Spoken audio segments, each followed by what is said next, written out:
Perlawanan bangsa Indonesia terhadap kolonialisme.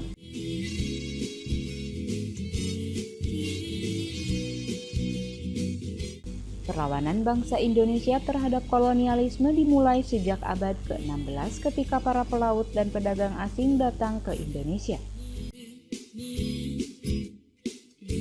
Bangsa Indonesia pada saat itu memiliki kerajaan-kerajaan yang kuat dengan pasukan militer yang handal, sehingga mereka mampu melawan dan mempertahankan wilayahnya dari serangan asing.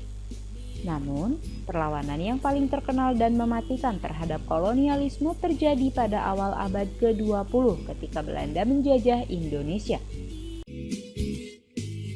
Salah satu perlawanan yang paling terkenal adalah perlawanan Pangeran Diponegoro di Jawa Tengah pada tahun 1825 sampai 1830 dan perlawanan Pangeran Antasari di Kalimantan Selatan pada tahun 1859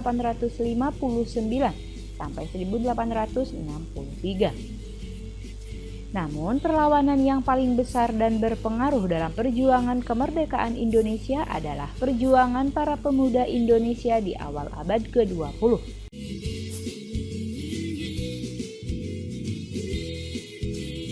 Yang dipelopori oleh Budi Utomo pada tahun 1908. Mereka mengadvokasi kemerdekaan dan kebangkitan nasional Indonesia melalui pendidikan dan kesadaran politik.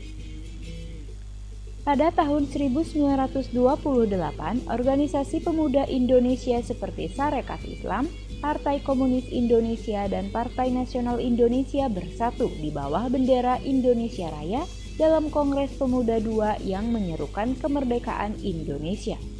Pada tahun 1942, Jepang menduduki Indonesia dan para pemuda Indonesia terus melawan penjajah dan memperoleh dukungan dari rakyat Indonesia yang semakin sadar akan pentingnya kemerdekaan Indonesia.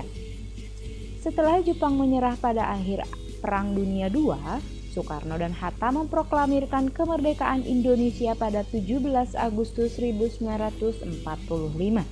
Namun, Belanda tidak mau mengakui kemerdekaan Indonesia dan memulai Perang Kemerdekaan Indonesia yang berlangsung dari 1945 hingga 1949. Perjuangan bangsa Indonesia dalam memerdekakan diri dari kolonialisme berhasil pada 27 Desember 1949 ketika Belanda secara resmi mengakui kedaulatan Indonesia. Perjuangan ini menandai akhir dari sejarah panjang penjajahan di Indonesia dan membuka jalan bagi negara Indonesia yang merdeka dan berdaulat.